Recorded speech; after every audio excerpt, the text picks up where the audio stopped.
एक दौर हुआ करता था जब केंद्र में कांग्रेस को टक्कर देने वाली कोई पार्टी नहीं हुआ करती थी। उस समय जनसंघ अपने शुरुआती दिनों में जूझ रहा था।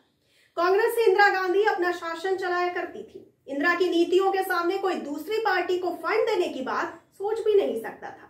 लेकिन इसके बावजूद देश में दो ऐसी शख्सियत हुआ करती थी जो श्यामा प्रसाद मुखर्जी द्वारा स्थापित जनसंघ को फंड दिया करती थी। पहली नुस्ली वाडिया और दूसरी ग्वालियर राजघराने की राजमाता विजयराजे सिंधिया। आपको बता दें कि सियासत में विरोधियों को परास्त करने वाली विजयराजे सिंधिया के जीवन में एक समय ऐसा भी आया जब उन्हें अपने ही घर में अपने ही बेटे से परास्त होना पड़ा। जी हाँ, ये वाकया था साल 1979 का, जब तत्कालीन राष्ट्रपति संजीव रेड्डी ने मोरारजी देसाई की सरकार को बर्खास्त कर दिया और दोबारा चुनाव कराने के आदेश दिए। इससे पहले इंदिरा गांधी के आपातकाल की विभीषिका के कारण कांग्रेस को जनता पार्टी के हाथों हार का सामना करना पड़ा था। हालांकि आपसी मतभेद के कारण यह सरकार ज्यादा दिनों तक नहीं चल पाई थी। आपको जानकारी के लिए ये भी बताते चलें कि ग्वालियर की राजमाता विजयराजे सिंधिया, लाल कृष्ण आडवाणी, अटल बिहारी वाजपेयी जनसंघ में शीर्ष नेताओं में से एक थे। विजयराजे सिंधिया के बेटे माधवराज सिंधिया सन 1977 के चुनाव में स्वतंत्र उम्मीदवार के रूप में लोकसभा चुनाव में खड़े हुए। सन 1977 के चुनाव में जनता पार्टी की जबरदस्त लहर थी। इसके बावजूद वो चुनाव जीत गए।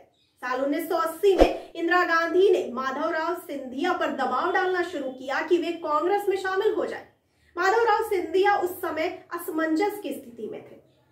सन 1980 में जब दोबारा लोकसभा चुनाव हुए, यह जोर पकड़ने लगा कि विजयराजे सिंधिया इंदिरा गांधी के खिलाफ उनकी पैतृक सीट रायबरेली से चुनाव लड़ेंगी। हुआ भी वही।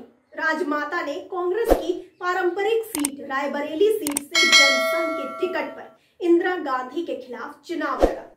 उस वक्त तक रायबरेली सीट से कोई कांग्रेस के उम्मीदवार को हरा नहीं पाया था। हालांकि सन 1977 के चुनाव में राजनारायण ने इंदिरा गांधी को शिकस्त दी थी। बहरहाल रायबरेली में इंदिरा गांधी का भारी जन समर्थन था, लेकिन इंदिरा को विजयराजे सिंधिया से कड़ी टक्कर मिलने की संभावना थी। इसीलिए उन्होंने आंध्र प्रदेश के मेडक से भी चुनाव लड़ने का फैसला किया। उस समय तक माधवराव सिंधिया अपना फैसला ले चुके थे और वे अपना भविष्य कांग्रेस में तलाश रहे थे।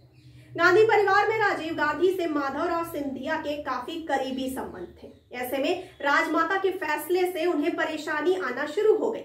उन्होंने राजमाता से अनुरोध किया कि वे इंदिरा गांधी के खिलाफ चुनाव न लड़े, लेकिन राजमाता ने उनका यह अनुरोध अस्वीकार कर दिया।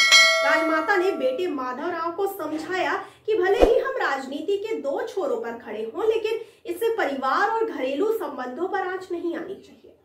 लेकिन ऐसा नहीं हो सका। माधवराव ने मां से कह दिया कि अम्मा, मैं मजबूर हूं। मुझे इंदिरा जी ने कह दिया है कि मैं अब स्वतंत्र उम्मीदवार नहीं बना रह सकता। मुझे कांग्रेस की सदस्यता लेनी ही होगी। अब हम दोनों के रास्ते अलग हैं। आप अपनी राह जाइए और मुझे अपनी राह पकड़ने दीजिए। एक मां को अपने बेटे की ये बातें सुनकर अंदर ही अंदर बहुत धक्का पहुंचा।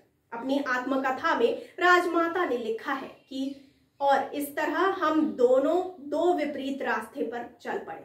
मेरा दूध मुझसे अलग हो गया। संतान की जुदाई मेरी अंतः पीड़ा बन गई। यह बिसराए नहीं बिसरती। उस चुनाव में विजयराजे सिंधिया को इंदिरा गांधी के हाथों करारी हार का सामना करना पड़ा था, जबकि गुना से कांग्रेस के टिकट पर चुनाव लड़ रहे माधवराव सिंधिया को भारी मतों से जीत मिली। तो आपको इस पे क्या कहना है? अपना कमेंट करके हमें कमेंट बॉक्स में जरूर बताइए और साथ ही साथ हमारे चैनल को लाइक, सब्सक्राइब और शेयर करना ना भूलिए। धन्यवाद।